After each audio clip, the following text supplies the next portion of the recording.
Hi అండి. నమస్తే. తెలుగు నవలా శ్రోతలకు లక్ష్మీ కథల ప్రపంచానికి స్వాగతం. రంగనాయకమ్మ గారు రచించిన జానకి విముక్తి అనే నవలను వింటున్నాం కదండి. ఈరోజు ఈ వీడియోలో మనం పార్ట్ 29 వినేద్దామండి. శాంతగారు, విందు తర్వాత కథ ఇప్పుడే పూర్తి చేశానండి. టాల్స్టాయ్ కథల్లో ఈ కథ చదవకపోతే ఆయన్ని అర్థం చేసుకున్నట్టే కాదనిపిస్తోంది. ఆ ఆఫీసర్ ప్రదర్శించిన నాట్య కౌశలానికి, అతని అమానుషత్వానికి పొత్తు కుదర్చడం అసాధ్యమైపోయింది ఇవాన్కి. గొప్ప కళాకారులెప్పుడు ఉదాత్తులుగా, మహోన్నతులుగా ఉంటారనే అభిప్రాయం నాకు కూడా ఉండేది ఈ కథ చదివే వరకు. నా అభిప్రాయాల్ని ఈ కథ తలకిందులు చేసిందని చెప్పాలి. కళలో చైతన్యానికి, హృదయ మర్దనానికి ఒక్కచోట ఏమీ సంబంధం ఉండదనిపిస్తోంది. ఆ సైనికులందరూ కలిసి ఆ మృగం లాంటి ఆఫీసర్ ఆజ్ఞల్ని ఎందుకు ధిక్కరించకూడదు? వాళ్ళు అంతమంది ఉన్నారే, వాళ్ళంతా కలిస్తే ఆఫీసరు ఏం చేయగలడు?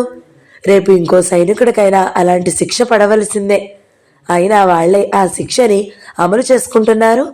వాళ్ళందరూ కొరడాలు ఎత్తడానికి నిరాకరిస్తే, లేకపోతే ఆ కొరడాలన్నీ కలిసి ఆఫీసర్ మీదే మోగితే అంత చిన్న విషయం వాళ్ళకి తోచలేదా అని ఆశ్చర్యం వేసింది నాకు ఈ కథ చదివినప్పటి నుంచి.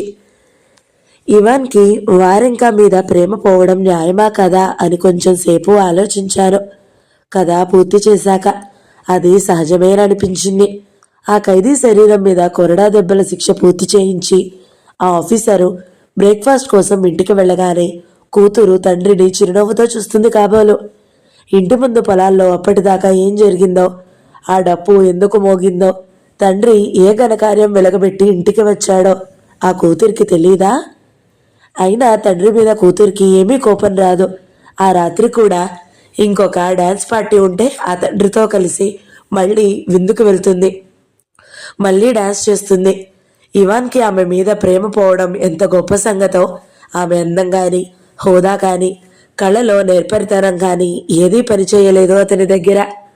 ఆమె మీద ఘోరమైన అసంతృప్తి, తన ప్రేమకి అర్హమైన మంచితనం ఆమెలో లేదనే అసంతృప్తితోనే ఇవాన్కి ఆమె మీద ప్రేమ నశించిపోయింది. కథ చివరికి ఈ విషయం నాకెంత బాగా నచ్చిందో చెప్పలేను. టాల్స్టాయ్ హృదయం ఎంత గొప్పదో ఈ కథలో ఈ మూల అర్థమవుతుంది. ఆ ధోరణిలో ఉత్తరం అంతా ఆ కథ విషయాల మీదే సాగింది. శాంతకి రాయని విషయం కూడా ఒకటి ఉంది. ఒక అమ్మాయిని ఎంత అధికంగా ప్రేమిస్తే ఆమె అంత అశరీరంగా కనబడేది నాకు అని ఇవాన్ అన్న మాటలు సత్యానికి ఎంతో ఆశ్చర్యం కలిగించాయి. ప్రేమ గాఢమైన కొద్దీ దేహ సౌందర్యానికి అతీతమైన అనుభూతి కలుగుతుందనే భావాన్ని ఈ కథలోనే కొత్తగా చదివాడు. సత్యం సాహిత్యాన్ని కాలక్షేపానికి కాక సీరియస్గా చదువుతాడు. కొత్త ఆలోచన ఇవ్వగలిగే పదాల్ని, వాక్యాల్ని ఎంతో ఇష్టంగా గుర్తుపెట్టుకుంటూ ఉంటాడు. కొందరు పురుషులు వంట భార్యలతోనే తృప్తి పడగలరు అన్న చలం మాటలు మొదటిసారి చదివినప్పుడు ఎంత జ్ఞానవంతంగా కనబడ్డాయో తరువాత ఎన్నిసార్లు చదివినా అంత గొప్పగానూ కనబడ్డాయి. ఒక పురుషుడు స్త్రీని వంట భార్యగా ఊహించడంలో ఉండే సంకుచిత్వం ఏమిటో ఆ మాటలు చదివాకే సరిగా అర్థం చేసుకున్నాడు. పాత విషయాలను భిన్నంగా కొత్త రకంగా ఉండే ఆలోచనలకు సత్యం విపరీతంగా చలించిపోతాడు. ఆపాదమస్తకం ప్రభావితమైపోతాడు.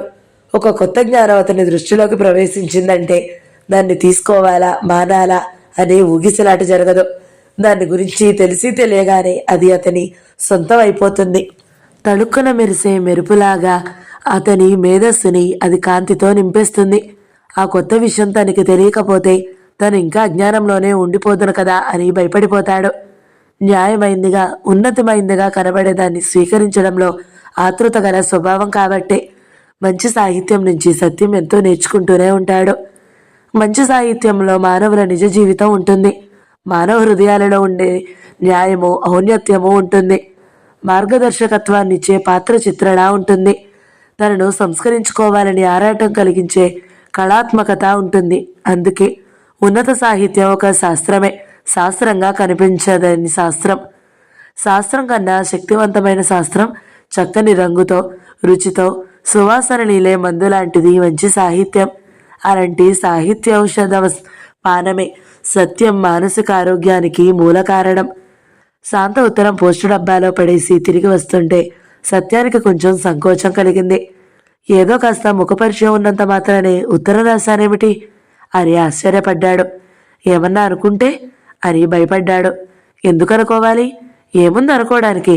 ఆ అమ్మాయి కనబడితే ఆ కథ గురించి మాట్లాడేవాడినే కదా. ఆ మాటలే కాగితం మీద రాస్తే తప్పేమిటి? దీనికి తప్పు పట్టడం అంటే ఉత్త చాదస్తం అనుకున్నాడు. ఆ అమ్మాయి అనుకోకపోవచ్చు, కానీ వాళ్ళ ఇంట్లో ఎవరన్నా అని చిన్న సందేహం లేవబోతుంటే సత్యానికి పెద్ద కోపం వచ్చింది దాని మీద. ఇంకెవరో అనుకుంటే లెక్కేమిటి? లాయర్గా పనిచేస్తున్న మనిషికి ఆ మాత్రం స్వతంత్రం ఉండదా? ఈ లాయర్గా స్వతంత్ర ఇచ్చే ఏ పాటిదో తెలుసుకోవాల్సిందే అని తన సందేహాలన్నీ ఎగరగొట్టేసుకున్నాడు. 2 రోజుల్లోనే శాంత దగ్గర నుంచి జవాబు వచ్చేసింది. ఆ కథ మీకు బాగా నచ్చుతుందని నేను అనుకున్నాను. అది చదివిన కొత్తలో ఎప్పుడూ నాకు ఆ సైనికుడిని కొట్టడమే గుర్తొస్తూ ఉండేది. వాళ్ళందరూ కలిసి ఆఫీసర్ మీద ఎందుకు తిరగబడలేదో ఆశ్చర్యంగానే ఉంది. ఉద్యోగాలు పోతాయని జడ్సారేమో. ప్రాణాలే పోయేటప్పుడు ఉద్యోగాలు పోతే ఏమిటి? అలాంటి ఉద్యోగాల్లో వెళ్ళడమే తెలివి తక్కువ. వెళ్ళినా అందరూ ఒక్క మాట మీద ఉండి బయటికి వచ్చేయాలి. వాళ్లే వాళ్ల మీద అలాంటి శిక్షలు అమలు చేసుకోవడం ఏమిటో నాకు అర్థం కాలేదు. వారంక సంగతి సరిగ్గా మీరనుకున్నట్టే నేను అనుకున్నానండి. అలాంటి తండ్రి మీద అసహ్యం వేయదా అనుకున్నాను. ఆ అమ్మాయి మీద అతనికి ప్రేమ పోవడం చాలా మంచి సంగతి. ఆ పాత్ర మీద, ఆ పాత్రను సృష్టించిన టాల్స్టాయ్ మీద కూడా నాకు చాలా గౌరవం కలిగింది. మీకు ఇంకో కథ సంగతి చెప్పడం మర్చిపోయారండి. అంత మంచి కథ సంగతి ఎలా మర్చిపోయానా అని సిగ్గేస్తుంది. అది టాల్స్టాయ్దే, అనుమానం అనే కథ. నేను తెలుగులోనే చదివాను. మీరు చదివారా? లేకపోతే వెంటనే చదవండి. టాల్స్టాయ్ అంటే ఏదో చాదస్తపు కథలు రాస్తాడనుకునేదాన్ని మొదట. 1-2 కథలు చదివినప్పటికే ఎంత ఆశ్చర్యం వేసిందో. ఆయన ఆర్గ్యుమెంట్ నాకెంతో బాగా నచ్చుతుంది. నిన్న నేను స్మృతి రేఖలు అని ఒక హిందీ నవల చదివాను. అది కూడా మీకు బాగా నచ్చుతుందని నా అభిప్రాయం. అందులో విద్య అనే అమ్మాయి పాత్ర ఎంతో గొప్పగా ఉంది. ఆ అమ్మాయి 1930లో BA చదివింది. అడుగడుగున ఆత్మగౌరవంతో ప్రదర్శిస్తూ ఉంటుంది. ఆమె విషయంలో భర్త ఏమాత్రం తప్పుగా ప్రవర్తించినా అతనితో నిర్మోహమాటంగా మాట్లాడుతుంది. ఒకసారి అతను ఆ అమ్మాయిని లెంపకాయ వేస్తే తిరిగి అతన్ని కొట్టి తనతో జాగ్రత్తగా ప్రవర్తించమని హెచ్చరించింది. చివరికి అతని నీచత్వంతో విసిగిపోయి పుట్టింటికి తిరిగి వచ్చేస్తుంది. ఆ తర్వాత అతని తండ్రి వచ్చి, నా కొడుకు మళ్ళీ పెళ్లి చేసుకుంటాడు, నీకు అభ్యంతరం లేదని రాసేయి అంటాడు. భర్త, అత్త, మావ నా విషయంలో రాక్షసుల్లా ప్రవర్తించడం మూలంగా అక్కడి నుంచి వచ్చేశాను. ఆ మూకతో నాకేం సంబంధం లేదు అని రాసి ఇస్తుంది. అలా పనికిరాదంటాడు అతను. మళ్ళీ మార్చి రాయమంటాడు. రాయనని చెప్పినా మళ్ళీ రాసి ఇవ్వమని పీడిస్తూ ఉంటే చెప్పు తీసుకుని పోతావా పోవా అని వెంటబడుతుంది. నిన్నటి నుంచి ఆ విద్య గుర్తొచ్చి సరదా వేస్తుంది. చదువుకున్న ఆడవాళ్లు స్వతంత్ర భావాలతో ప్రవర్తిస్తారని రచయిత తప్పు చెప్పదలుచుకున్నట్టున్నాడు. ఆ పాత్రకి కూడా విద్య అని పేరు పెట్టాడు. కానీ మా చిన్నక్క లాంటి ఎంఏలు ఆయనకి కడబడ్డట్టు లేరు. విద్య పాత్ర మా చిన్నక్కకి నచ్చలేదు. ఆడవాళ్ళు అంత మోటుగా ప్రవర్తించకూడదు అంది. ఎదురు తిరిగి జవాబు చెప్తే చాలు మోటుతనం. విద్య తప్పేముంది? ఆమెను సున్నితంగా ఉండనిచ్చాడా భర్త? అతను కొడితే తిరిగి కొట్టింది గాని తనే దుర్మార్గంగా మొదట కొట్టిందా? అంటే కొడితే మాత్రం మొగుళ్ళు చేసిన పనుల్లో ఆడవాళ్లు చేయకూడదా అంటారు మా చిన్నక్క, మా అమ్మాను.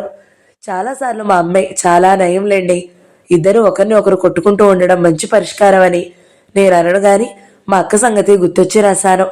ఆడవాళ్లు శరత్ పాత్రలాగా సున్నితంగా ఉండాలి అంటూ ఉంటుంది మా చిన్నక్క. సున్నితంగా ఉండడం అంటే ముసుగులేసుకోవడం, పాదధూళులు తీసుకోవడం వగైరాలు అవి చేస్తారు గాని శరత్ పాత్రలు ఎంత ఆత్మాభిమానంతో ప్రదర్శిస్తాయో ఆ సంగతి అర్థం చేసుకోరు. ఎంత వాదించినా లాభం ఉండదు. నాకు ఉష అనే ఫ్రెండ్ ఉందండి. మేమిద్దరం ఒక సీనియర్ దగ్గరే చేస్తున్నాము. మా అభిప్రాయాలు ఎప్పుడూ కలుస్తూ ఉంటాయి. మీ ఉత్తరం తనకి కూడా చూపిస్తాను, చాలా సంతోషిస్తుంది.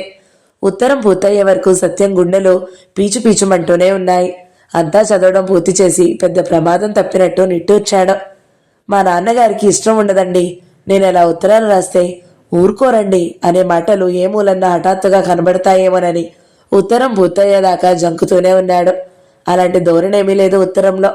పైగా ఆమె రాసిన విషయాల్ని బట్టి నాన్నలకి తాతలకి బానిసగిరి చేసే మనిషి కాదని తెలుస్తుంది. అమ్మయ్య, ఈ లాయర్ గారు కాస్త పరువు కాపాడుకుంది అని తేలికపడ్డాడు. అలా ప్రారంభమైంది వాళ్ళ పరిచయం. ఆ తర్వాత కూడా అప్పుడప్పుడు లైబ్రరీలో కలవడం జరుగుతూనే ఉండేది. ఒకసారి శాంతకి సత్యం సిటీ బస్సులో కనబడితే తను దిగిపోతూ, మా ఇల్లు చాలా దగ్గరే రండి అని సత్యాన్ని ఇంటికి తీసుకుని వెళ్ళింది. ఇంకోసారి ఉష కూడా లైబ్రరీలో ఉండగా క్లాసికల్ మ్యూజిక్ గురించి మాటలు వస్తే సత్యం తమ ఇంట్లో ఉన్న పాత క్లాసికల్ రికార్డుల గురించి చెప్పాడు. ఉషకి సంగీతంలో బాగా పరిచయం ఉంది. కొన్నాళ్ళు నేర్చుకుని టైం కుదరక మానేసింది. పాత రికార్డుల సంగతి సత్యం చెప్పాక ఒకసారి వెళ్ళి విందాం అని పట్టుపట్టింది ఉష. ఆ తరువాత శాంత, ఉష కలిసి సత్యం వారింటికి వెళ్ళి చాలాసేపు రికార్డులు విన్నారు.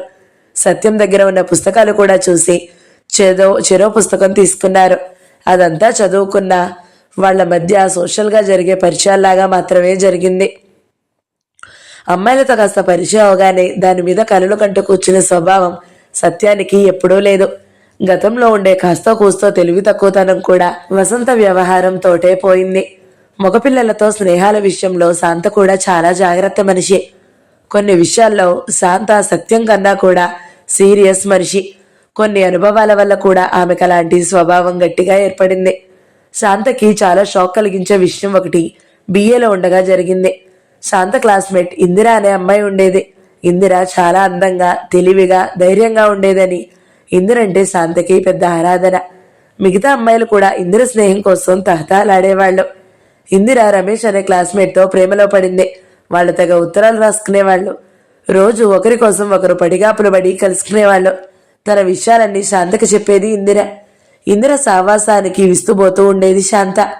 అప్పట్లో శాంత చాలా భయస్తురాల్లాగా, నోట్లో నాలిక లేని మనిషిలాగా ఉండేది. ఇంట్లో వాళ్ళు, బయట వాళ్ళు కూడా శాంతని శాంతమూర్తి అంటూ ఉండేవారు వేళాకోవడానికి. ఇందిర చురుగ్గా, ధైర్యంగా ఉంటుందనే శాంతకి ఇందిరంటే ఎంతో ఇష్టంగా ఉండేది. ఇందిర ప్రేమ వ్యవహారం చాలా తొందరలోనే పెద్దవాళ్ళందరికీ తెలిసిపోయింది. డబ్బు దగ్గర గొడవలు వచ్చాయి. రమేష్ తండ్రి పెద్ద మొత్తం అడిగాడు. ఇందిర తండ్రి ఇవ్వలేనన్నాడు. అసలు కథానాయకుడైన రమేష్ బాబు నాన్నగారి మాట కాదనలేదన్నాడు. ఆ మాటలు విని ఇందిర మొదట చాలా కోపం తెచ్చుకుంది గాని క్రమంగా విచారంలో కూరుకుపోయింది. ఎప్పుడూ చాలా ధైర్యంగా ఉండే మనిషి గుండెలు పగిలేలాగా ఏడవడం మొదలెట్టింది. ఇందిర ఇలా చేస్తుందేమిటి అని శాంతకి చాలా ఆశ్చర్యం వేసింది. ఏడుస్తావేమిటి? అతని మీద నాకే కోపం వస్తుంటే నీకు కోపం రావడం లేదు అని చాలా కోపంగా మాట్లాడింది.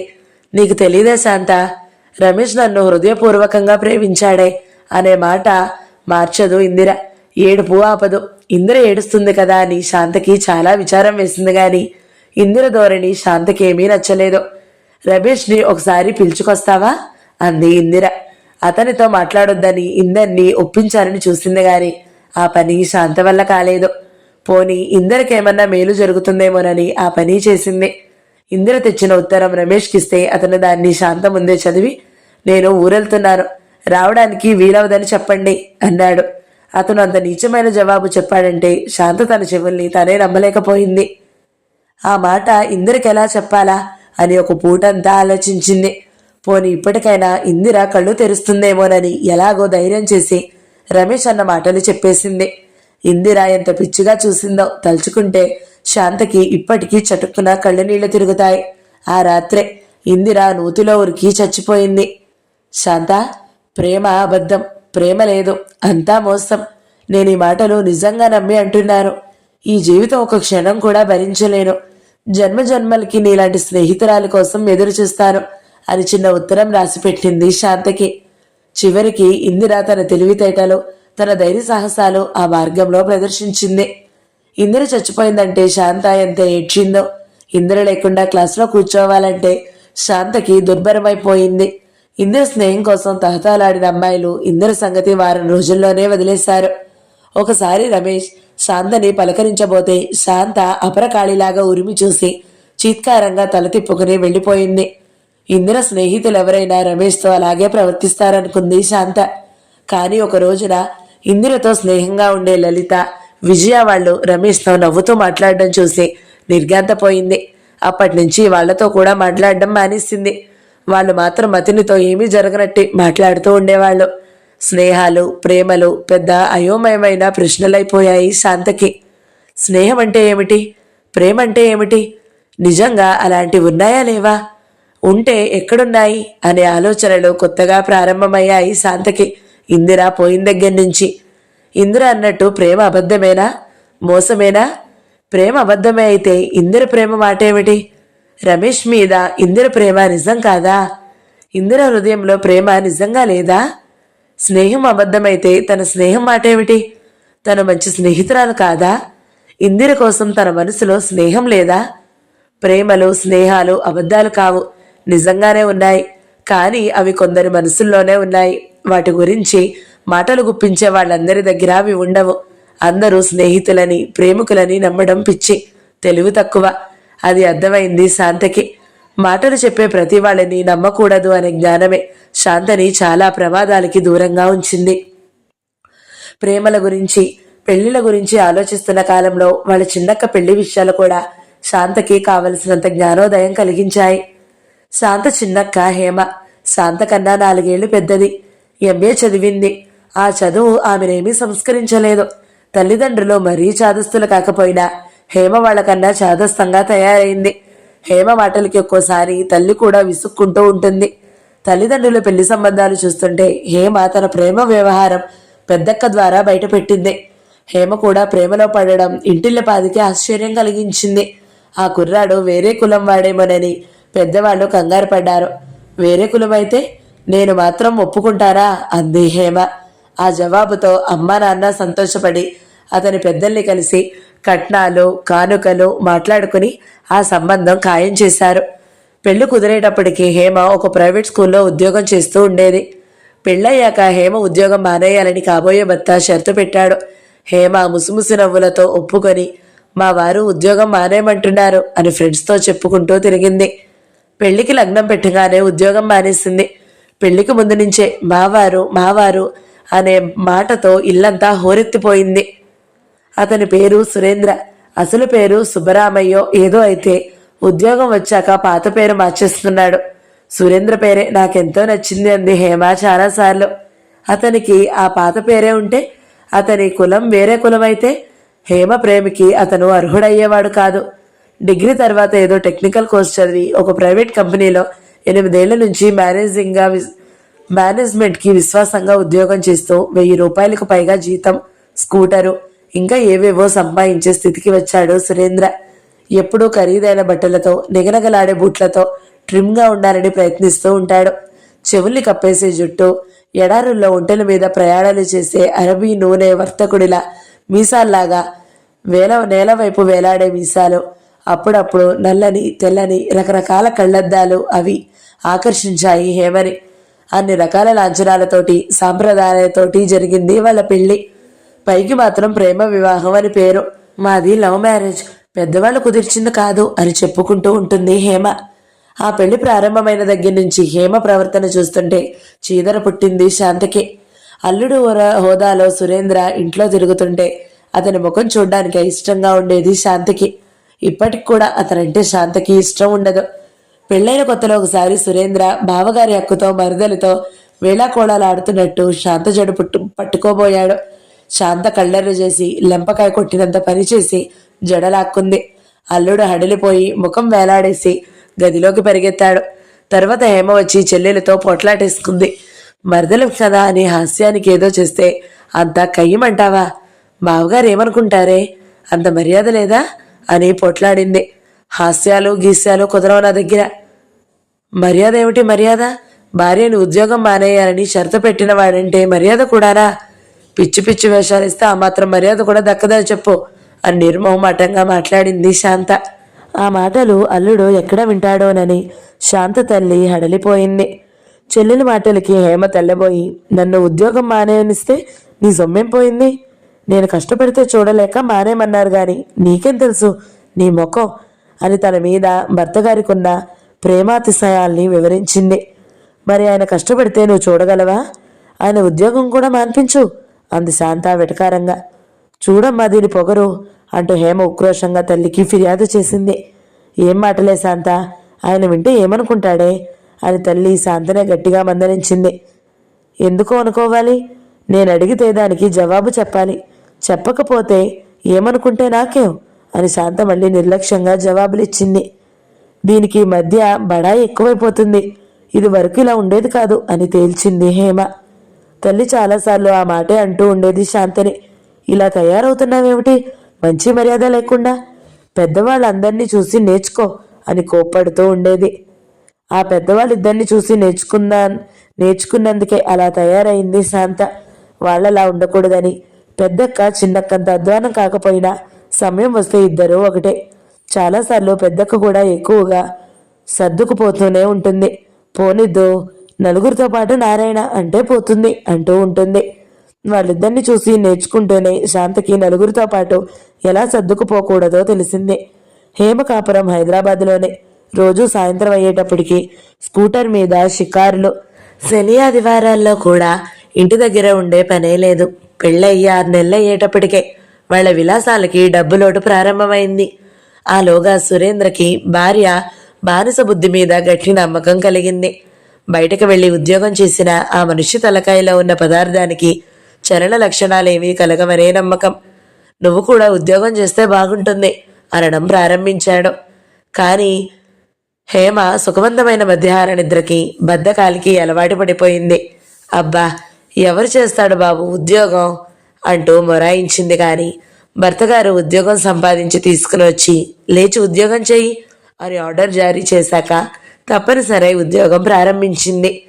మీ ఆయనకి నిన్ను కష్టపెట్టడం ఇష్టం లేదన్నావుగా, మళ్ళీ ఉద్యోగం చేస్తున్నావే అని శాంత అడిగింది ఒకసారి. ఒకరు చేయించేదేమిటి, డబ్బు చాలడం లేదు కాబట్టి నేనే చేస్తున్నాను అంటూ అంతా తన ఇష్టం మీద జరుగుతున్నట్టు దబాయించేసింది హేమ. ఈవిడ అలా చెప్పుకుంటుంటే ఆయన ఇంకోలా చెప్పేవాడు. అప్పుడప్పుడు ఆడవాళ్ళు బయటికి వెళ్ళి ఉద్యోగాలు చేయవలసిందే, లేకపోతే వంటింటి కుందేళ్లలా ఇళ్లలోనే ఎంతకాలం కూర్చుంటారు? నా మిస్సెస్ని ఉద్యోగం చేయమనే అంటారు అనడం మొదలుపెట్టాడు. అతని దగ్గర చాలా కిలాడి లక్షణాలున్నాయి. ప్రతి చిన్న విషయానికి పెద్ద గడుసుతనంతో ప్రవర్తిస్తాడు. చీటికి మాటికి పోట్లాటలు వేసుకోడు. చదువుకున్న ఆడవాళ్లతో ఎలా ప్రవర్తించాలో కొన్ని జాగ్రత్తలు గ్రహించుకున్నాడు. నిజంగా కోపం రావాల్సిన సందర్భాల్లో కూడా కోపం తెచ్చుకోడు. తను చాలా సహనశీలుడైనట్టు పెళ్ళాన్ని చిన్న చిన్న ఇంగ్లీష్ తిట్లతో విసుక్కుని ఊరుకుంటాడు. ఎప్పుడన్నా నెలకోసారి కాఫీ కలుపుకోవడానికో మంచినీళ్ళు ముంచుకోవడానికో వంటింట్లో కాలు పెడుతూ ఉంటాడు. బస్సు దొరక హేమ ఆఫీస్ నుంచి రావడం ఆలస్యమైతే కాస్త కుక్కర్లో అన్నం పెట్టడమో పంపులో నీళ్ళొస్తే పట్టడమో చేస్తాడు. ఆ పని చేయబోతుండగా హేమ వచ్చేసిందంటే మాత్రం ఎక్కడివెక్కడ పడేసి ముందు గదిలోకి పోయి సిగరెట్ వెలిగించుకుని కూర్చుంటాడు. భర్తగారు చేసే ఆ మాత్రం పనికే హేమకి బోలెడు గొప్ప. అవసరమైతే మా వారు అన్ని పనులు చేస్తారు అంటూ ఉంటుంది. అవసరమైతే అట, అవసరమే రానివ్వవుగా నువ్వు అని శాంత వెటకారం చేస్తుంది. ఆయన పని చేస్తుంటే నాకే జాలేస్తుందే పాపం. నువ్వు పని చేస్తుంటే మాత్రం ఆయనకి జాలయ్యదు పాపం. భార్యాభర్తల అనురాగం నీకేం తెలుస్తుందిలే నీ మొహం అనే మాడంతో ఎదుటి వాళ్ళ పాయింట్లన్నీ ఎగరగొట్టిని ఊరుకుంటుంది హేమ. ఒకసారి శని ఆదివారాల్లో హేమ ఒక్కతే వచ్చింది పుట్టింటికి. అతను రాలేదు. హేమ తిరిగి వెళుతూ ఒకసారి మా ఇంటికి రావే శాంత, నువ్వెప్పుడూ రావు అని శాంతని తనతో తీసుకుని వెళ్ళింది. ఇద్దరు ఇంటికి వెళ్ళేసరికి ఇల్లంతా ఎలా ఉండాలో అలా ఉంది. ముందు గదిలో బల్ల మీద వేరుశనక్కాయల తొక్కులు, బాత్రూంలో విడిచిన బట్టలు, వంటింట్లో స్టవ్ దగ్గర కోడిగుడ్ల గుల్లలు, పొంగిన పాలు, అన్నం మెతుకులు, నానా చీదరగా ఉంది. చెల్లెల ముందు తన పరువు పోయినట్లు హేమ మొగుడి గురించి మొదట కాస్త విసుక్కుంది. ఏం పని మీద తొందరగా వెళ్లారో అంటూ గబగబా అన్నీ సర్దడం మొదలెట్టింది. అంతలో అతను వచ్చాడు. నువ్వు వచ్చేస్తావు కదా అని బద్ధకం వేసి ఇలా వదిలేశాను హేమ, ప్లీజ్ ఏమీ అనుకోకు అన్నాడు ఇంగ్లీష్లో. ఆ ఇంగ్లీష్ ముక్కలకి చల్లబడిపోయింది హేమ. పోనీలేండి, 10 నిమిషాల్లో సర్దిస్తాను, ఎంతసేపు కావాలి అని అతని జవాబుకి బాధపడ్డం పోయి పైగా అతన్ని బాధపడొద్దన్నట్టు మాట్లాడింది. ఆ పనికి 10 నిమిషాలు అయ్యేట్టయితే ఆ పని అతను చేసిన 10 నిమిషాలు అయ్యేదిగా. 10 నిమిషాల పనికే ఒళ్ళు దాచుకోవాలా? పుట్టింటికి వెళ్ళిన పెళ్ళామే వచ్చి ఇతను తినిపోసినంత ఎత్తాలా? పెళ్ళాం వచ్చేసరికి ఇల్లంతా సర్ది నీట్గా ఉంచకూడదు?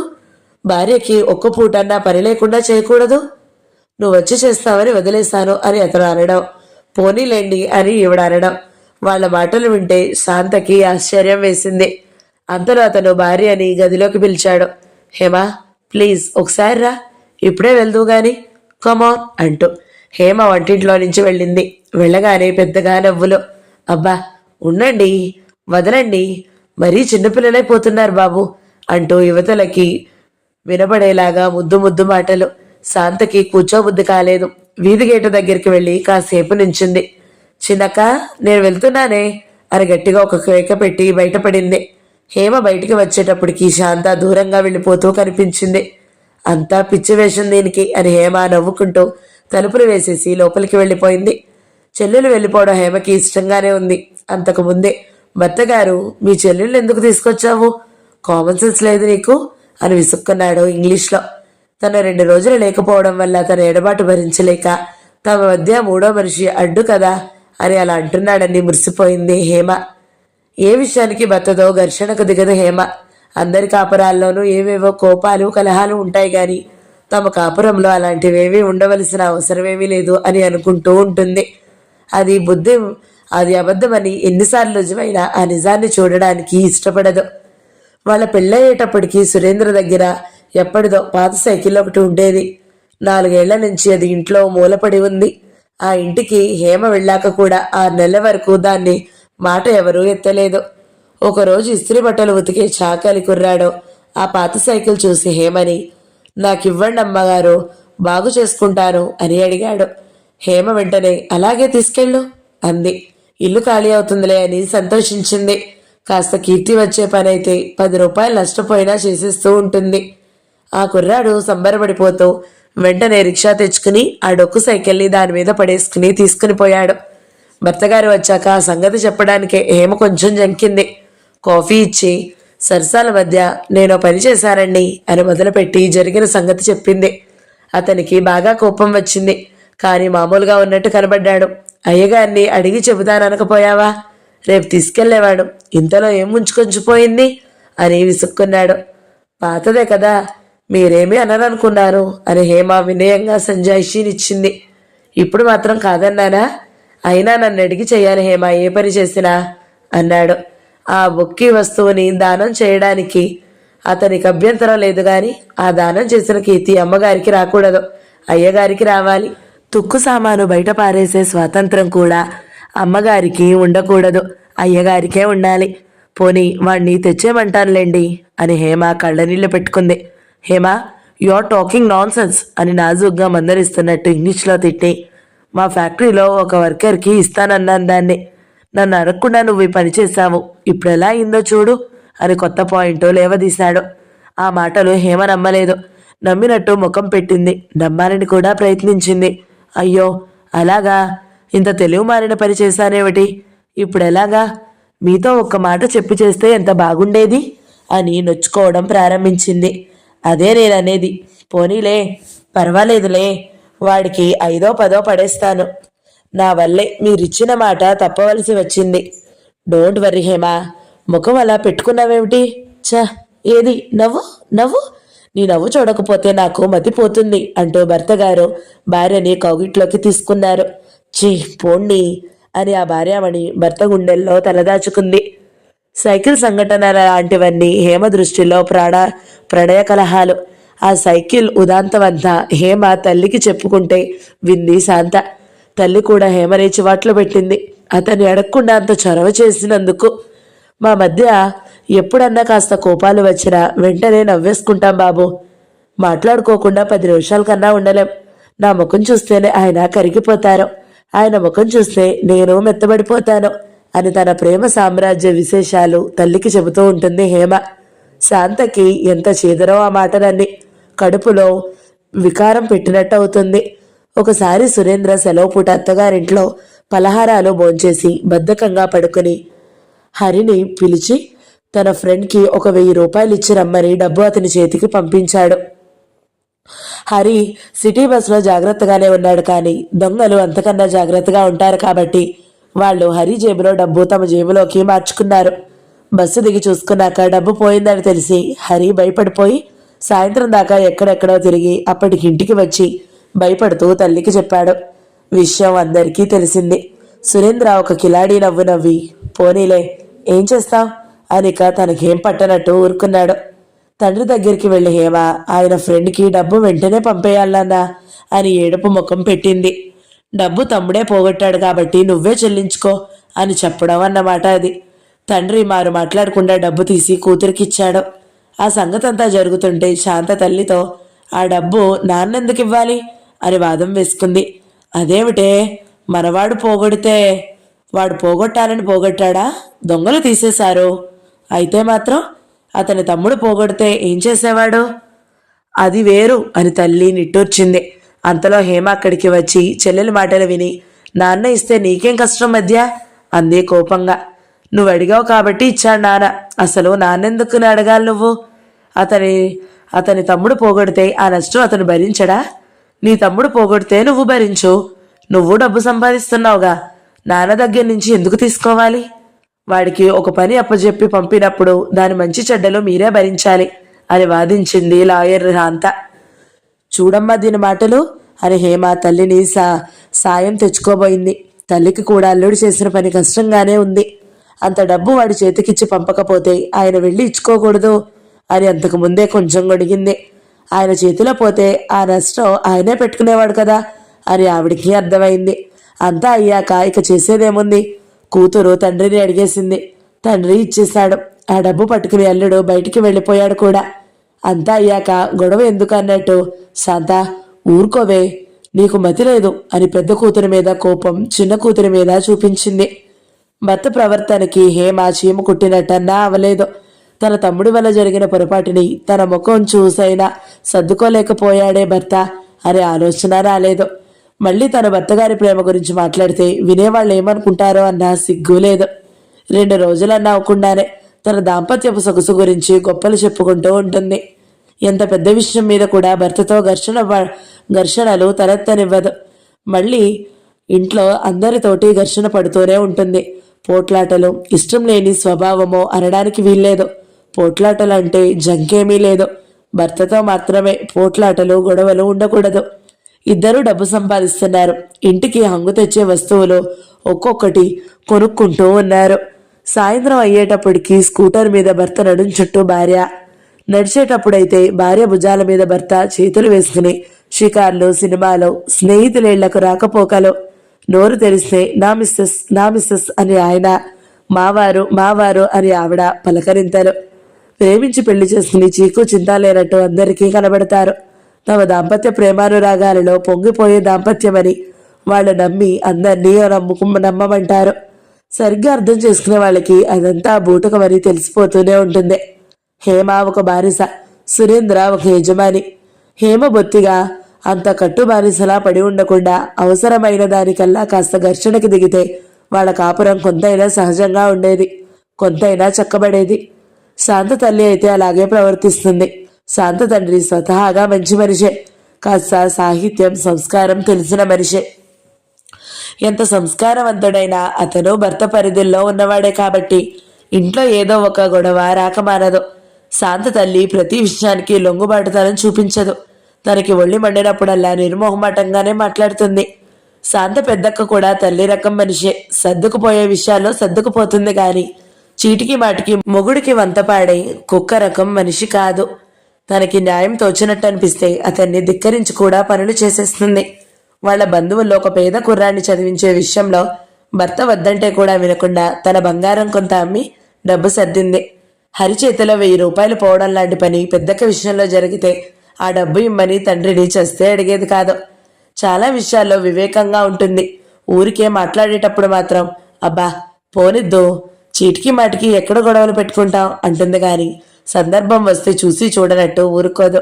చిన్నక్క దాంపత్యమే పెద్ద పాఠశాల శాంతకి. సురేంద్రని చూసినప్పుడల్లా అమ్మో ఇలాంటి మనిషితో బతకడం అయితే ఇంకేం లేదు, సర్వనాశనమే అనిపించేది శాంతకి. పెళ్లి చేసుకోవాలంటే చాలా జాగ్రత్తగా ఆలోచించుకోవాలన్నమాట. ఇందిరలా కాకుండా చిన్నక్కలా కాకుండా అని హెచ్చరికలు చేసుకునేది చాలా కాలం. దానికి తోడు శాంతకి తటస్థపడి పెళ్లి సంబంధాలు గొప్ప జ్ఞానోదయం కలిగించాయి ఆ అబ్బాయికి. జానకి విముక్తి 29వ భాగం సమాప్తం. ఈ వీడియో మీకు నచ్చినట్లయితే లైక్ చేయండి, షేర్ చేయండి, మంచి కమెంట్ పెట్టండి. ఎవరైనా మొదటిసారి మన ఛానల్ని చూస్తున్నట్లయితే సబ్స్క్రైబ్ చేసుకోండి. Thank you so much for watching. నమస్తే.